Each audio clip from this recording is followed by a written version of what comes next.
Hello everyone, welcome to Anubha study facts. आज हम बात करेंगे टैग वर्ड्स की, पॉजिटिव और नेगेटिव टैग वर्ड्स की आज हम बात करेंगे।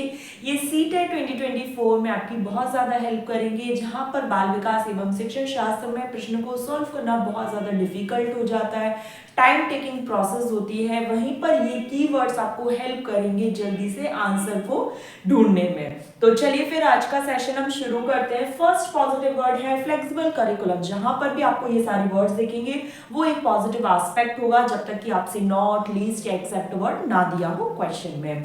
तो फ्लेक्सिबल करिकुलम होता है जहां पर बच्चे की नीड के हिसाब से आप उस चीज को ढालें। ऐसा नहीं कि बहुत ज्यादा चीजें रिजिड हो जाए, ठीक है। डिफरेंशिएटेड इंस्ट्रक्शंस, हर बच्चा अपने आप में एक अलग नीड रखता है, अपने आप में एक स्पेशल क्वालिटी होती है उसके अंदर सीखने की। तो हर टीचर को ध्यान रखना चाहिए कि डिफरेंशिएटेड इंस्ट्रक्शंस का यूज करें, मतलब अलग अलग तरीके से बच्चों को सिखाएं। इंक्लूसिव एजुकेशन, समावेशी शिक्षा बहुत पॉजिटिव एस्पेक्ट है। इसमें सभी बच्चों को एक समान समझा जाता है, किसी भी बच्चे को अलग थलग, आइसोलेट, सेग्रीगेट, नेग्लेक्ट नहीं किया जाता। मीनिंगफुल लर्निंग, इसमें आप बच्चों को ये सिखाते हैं कि किस तरीके से बच्चा बेहतर सीख पाता है, ये नहीं कि केवल उसको रटा दिया। फिर इसी में ये बात आती है फोकस्ड ऑन प्रोसेस, जो पूरा प्रोसेस है उस दौरान बच्चा क्या सीख रहा है, कैसे सीख रहा है, ये इंपॉर्टेंट है रादर देन प्रोडक्ट। प्रोसेस को ज्यादा इंपॉर्टेंस दी है। लर्नर, स्टूडेंट या चाइल्ड सेंटर्ड एजुकेशन पर हमें ध्यान देना है, क्योंकि बच्चा यूनिक है, बच्चे की जो नीड है, डिजायर्स है, वो यूनिक है। तो उसके अकॉर्डिंग टीचर को अपने पढ़ाने का तरीका चेंज करना होगा। सो लर्नर, स्टूडेंट और चाइल्ड सेंटर्ड एजुकेशन की तरफ जहां पर भी ये वर्ड्स आपको दिखेंगे वो आपका आंसर होगा, पॉजिटिव एस्पेक्ट होगा। कंस्ट्रक्शन, बच्चे की नॉलेज, बच्चा खुद अपने ज्ञान का निर्माण कर सकता है, बस हमें थोड़ा सा उसको मोटिवेट करना होगा, सही दिशा में मूव करना होगा। कंस्ट्रक्शन बहुत अच्छा पॉइंट है। फिर है कंड्यूसिव एनवायरनमेंट, वही कि उसे फ्लेक्सिबिलिटी दो, उसे चीजें एक्सप्लोर करने का मौका तो दो, बच्चा बहुत कुछ कर सकता है। इंट्रिंसिक मोटिवेशन, किसी भी रिवॉर्ड बेस पर या बाहरी जो बोल सकते हैं पनिशमेंट या रिवॉर्ड या इनाम की बेस पर आप बच्चे को पढ़ाएं ना, या उसके अंदर ऐसा नहीं कि केवल इस वजह से मैं कुछ करना चाह रहा हूं ताकि मुझे पैसा मिले। आप उसके अंदर इंट्रिंसिक मोटिवेशन, मतलब अंदर से उसकी अभिप्रेरणा है कि हाँ मुझे ये काम इसलिए करना है because I want to do this, मुझे इस काम को करके एंजॉय, मतलब खुशी मिलती है, मैं इस चीज को एंजॉय करता हूँ, ना कि ये कि मुझे ये करके पैसा मिलेगा या नेम फेम, इन सब में ये चीजें नेगेटिव में आएगी। इक्वलिटी और इक्विटी पर जोर देना है, जेंडर बायस नहीं होना है टीचर को, कि अगर फीमेल टीचर है तो केवल गर्ल्स पर जोर देंगी, या मेल टीचर है तो वो केवल बॉयज पर ध्यान देंगे, ऐसा नहीं है। या आप कोई भी स्पोर्ट्स भी खिला रहे हैं तो ऐसा नहीं कि ये गेम केवल लड़कियों का है या ये स्पोर्ट्स केवल लड़कों का है, इस तरीके से कभी भी जेंडर बायस नहीं होना है एज अ टीचर। अपॉर्चुनिटी, आप बच्चों को अलग अलग अपॉर्चुनिटी देंगे, क्योंकि अलग अलग अपॉर्चुनिटी में बच्चा अच्छे से सीखता है, उसे पता रहता है कि वो किस चीज में अच्छा कर सकता है, और जब आप उसे वही चीज देंगे तो उसे एक अलग आनंद का अनुभव होगा, और फिर बच्चा बहुत ज्यादा मोटिवेट होकर खुद चीजें करना सीख जाता है। डेमोक्रेटिक, ऐसा नहीं कि सबको एक ही डंडे से हाँकना है, ऑटोक्रेटिक नहीं, डेमोक्रेटिक बनना है। नेचुरल मेथड का यूज करना है, ताकि बच्चा बहुत एक तो प्रकृति से जुड़ा रहना वैसे भी बहुत अच्छी बात है, और जब बच्चा नेचुरल मेथड के थ्रू कुछ सीखता है तो बहुत ज्यादा एक पॉजिटिव एस्पेक्ट उसके अंदर डेवलप हो जाता है। क्यूरियोसिटी, बच्चों की क्यूरियोसिटी को क्या होता है, जनरली ऐसा देखा जाता है बहुत सारे स्कूल्स में कि बच्चे की क्यूरियोसिटी को वहीं दबा दिया जाता है। वो कुछ क्वेश्चन कर रहे हैं, बैठ जाओ, तुम शोर मत मचाओ, तुम ये मत करो, तुम वो मत करो, तुमने गलत क्वेश्चन पूछ लिया। अगर आपको उस टाइम पे कोई आंसर नहीं भी आ रहा है तो आप बच्चे को डायरेक्टली बोल दीजिए कि मैं आपको ये आंसर कल बता दूंगा बेटा, लेकिन ये आप कहें कि उसकी क्यूरियोसिटी को पूरी तरीके से दबा दिया जाए तो ये अच्छा नहीं माना जाएगा। तो जहां पर भी क्यूरियोसिटी वर्ड आ जाए तो बहुत अच्छा एस्पेक्ट है। कोलैबोरेशन, जहां बच्चा कोलैब करके सीखता है, आपने कोई चैप्टर पढ़ाया, अगर बच्चे को आपके द्वारा पढ़ाया गया पूरा 100% नहीं आया, 50, 60, 70% भी आ रहा है, तो वो जो रिमेनिंग पार्ट है वो कोशिश करता है कि वो अपने दोस्त सहपाठी से सीखे। तो आपको भी ये चीज प्रमोट करनी चाहिए ताकि बच्चा कोलैब करे, कंपटीशन की भावना ना आए। हेल्थी कंपटीशन अगर डेवलप होता है तो नो प्रॉब्लम। फिर है एक्टिव लर्निंग, ऐसा नहीं बच्चा बिल्कुल ऐसे सुस्त तरीके से बस बैठ गया और बस आप उसको दिए जा रहे हैं, पढ़ाए जा रहे हैं, बच्चा कुछ सीखना नहीं चाह रहा है या सीख नहीं पा रहा। एक्टिव लर्निंग मतलब आप उसको करने के लिए मौका दीजिए, आप उसकी अभिव्यक्ति जानिए तो सही कि वो क्या कहना चाह रहा है। तो एक्टिव लर्निंग बहुत अच्छा पॉजिटिव एस्पेक्ट है। एक्टिव डिस्कशन, डिबेट करवाइए क्लासरूम में या अलग अलग क्लासेस के बच्चों के साथ, ताकि उनका जो माइंड है वो डेवलप हो पाए, ठीक है।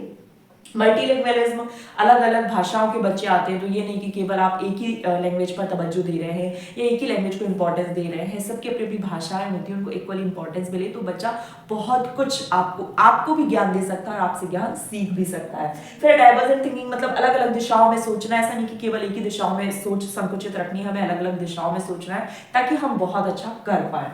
और learning by doing hands on activity, John dewy ने दी है प्रोग्रेसिव एजुकेशन की बात कही है। जब बच्चा करके सीखता है, आपने भी देखा होगा जब आप अपने नोट्स हैंड रिटन नोट्स होते हैं तो आप उसमें काफी अच्छा सीख लेते हैं बिकॉज आपने वो चीज खुद से की होती है। तो ये सारे पॉजिटिव टैग वर्ड्स थे। अब हम बात करेंगे negative tag words. Now we are going to discuss about negative tag words. जहां पर आपको रिजिड दिख जाए कि टीचर रिजिड है या करिकुलम रिजिड है तो वो एक नेगेटिव एस्पेक्ट होगा। जेंडर बायस कभी शो नहीं करना चाहिए टीचर को, उससे बहुत बुरा इंपैक्ट पड़ता है, बच्चों के बीच में भेदभाव जनरेट हो जाता है। टीचर सेंटर्ड एजुकेशन अच्छा नहीं है क्योंकि आपको बच्चे की नीड के हिसाब से काम करना है। ऑटोक्रेटिक नहीं, डेमोक्रेटिक होना चाहिए। कन्वर्जेंट थिंकिंग नेगेटिव है जबकि डाइवर्जेंट थिंकिंग बहुत अच्छा एस्पेक्ट है।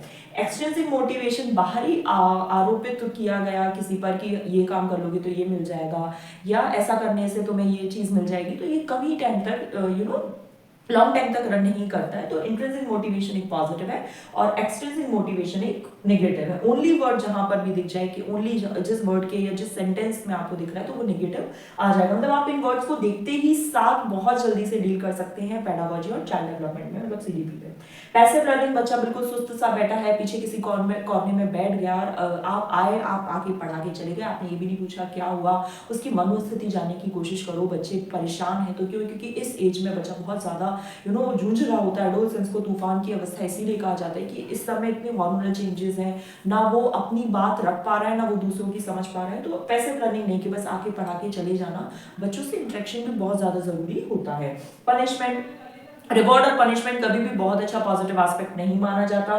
फियर, बच्चों के मन में इतना डर हो गया कि वो केवल इसलिए विद्यालय आ रहे हैं कि उनको मारा ना जाए या पीटा ना जाए या उनको मार्क्स कम मिलेंगे प्रैक्टिकल में या किसी भी चीज में, तो इतना भी फियर नहीं रखना चाहिए। रोट लर्निंग के कभी भी पॉजिटिव एस्पेक्ट हो ही नहीं सकता कि आपने बच्चों को रटा दिया है। लेक्चर, ये वही चीज है, आप आए, डेफिनेशन लिखी, लेक्चर दिया और आगे चले गए, बच्चे को कितना समझ आया कितना नहीं आया ये आपने जानने तक की कोशिश नहीं की। तो ये सारे नेगेटिव वर्ड्स है। मेमोरी, रूट लर्निंग, आपने आया पढ़ा दिया, बच्चा किस तरीके से चीजें कर रहा है, रिकॉल करवा रहे हैं बार बार बार बार, ना उसको समझा रहे हैं कि वो चीज क्यों आई, कहाँ से, ये सब चीजें बहुत ज्यादा जरूरी होती है। ड्रिल, प्रैक्टिस, ये सारी चीजें, रूट मेमोरी, मेमोरी, रिकॉल, ये सब एक ही चीज है। फोकस्ड ऑन प्रोडक्ट, ये बहुत नेगेटिव है जबकि हमें प्रोसेस पर ध्यान देना है कि उस पूरे प्रोसेस के दौरान बच्चे ने क्या क्या सीखा, कैसे कैसे सीखा, ताकि ये कि प्रोडक्ट पे हो सकता है उस टाइम पे वो अच्छा प्रोडक्ट ना निकाल पाए, लेकिन दैट डजंट मीन कि उसकी प्रोसेस में कोई कमी रह गई थी। ब्लैंक स्लेट, बच्चा ब्लैंक स्लेट है, ये कभी नहीं कहना चाहिए। बच्चा कुछ ना कुछ जानता है, कुछ ना कुछ सीखता है और आप अगर अच्छे से सिखाएंगे एज अ टीचर तो बच्चा जरूर से सीखेगा। लेबलिंग, ग्रेडिंग, आइसोलेट, अलग थलग, इग्नोर करना, उसको ये कर दिया कि तुम पास हो, फेल हो, उसको लेबल कर दिया तुम कमजोर हो, तुम होशियार हो, ये कभी नहीं करना चाहिए टीचर को। ठीक है, कंपैरिजन नहीं करना चाहिए दो बच्चों के बीच, कंट्रोल नहीं करना चाहिए कि बिल्कुल मतलब मैंने जो कह दिया बस वही पत्थर की लकीर है। बच्चों की सुनो कि वो क्या कहना चाहते हैं, क्योंकि सीडीपी हमें यही सिखाती है कि आपको किस तरीके से डील करना है बच्चों के साथ। कंट्रोल नहीं करना है, सेग्रीगेट नहीं करना है। समेटिव असेसमेंट जो कि एक पूरे ईयर के लास्ट में, मतलब एनुअल जो आपका एग्जाम होता है 3 घंटे का पेपर, ये इसलिए अच्छा नहीं माना जाता है क्योंकि बच्चे ने जो साल भर सीखा है वो सब बिल्कुल साइड में हट जाता है। केवल वो जो 3 घंटे में बच्चा उस पेपर पेन से मतलब जो लिख के आया है उस पेपर पर, बस वही आउटकम देखा जाता है और आउटकम कभी भी अच्छा नहीं होता। प्रोडक्ट बहुत अच्छा माना नहीं जाता क्योंकि हो सकता है बच्चे की तबीयत ठीक ना हो, बच्चा मानसिक रूप से किसी चीज में तनावग्रस्त हो, तो कभी भी समेटिव असेसमेंट को in comparison to formative assessment अच्छा नहीं माना जाता। अगर हम दोनों में तुलना करेंगे तो समेटिव को बहुत अच्छा नहीं माना जाता। तो गाइज यहाँ पर ये आज पॉजिटिव नेगेटिव टैग वर्ड्स की बात हो गई। ये आपको सीडीपी में बहुत ज्यादा हेल्प करने वाले हैं किसी भी टीचिंग एग्जाम्स में। अगर आप जाएंगे और इन टैग वर्ड्स को ध्यान में रखेंगे तो आप बहुत जल्दी एमसीक्यूज को सॉल्व कर सकते हैं। आई होप आपको इन्फॉर्मेशन पसंद आई हो। पसंद आई तो डू लाइक शेयर सब्सक्राइब।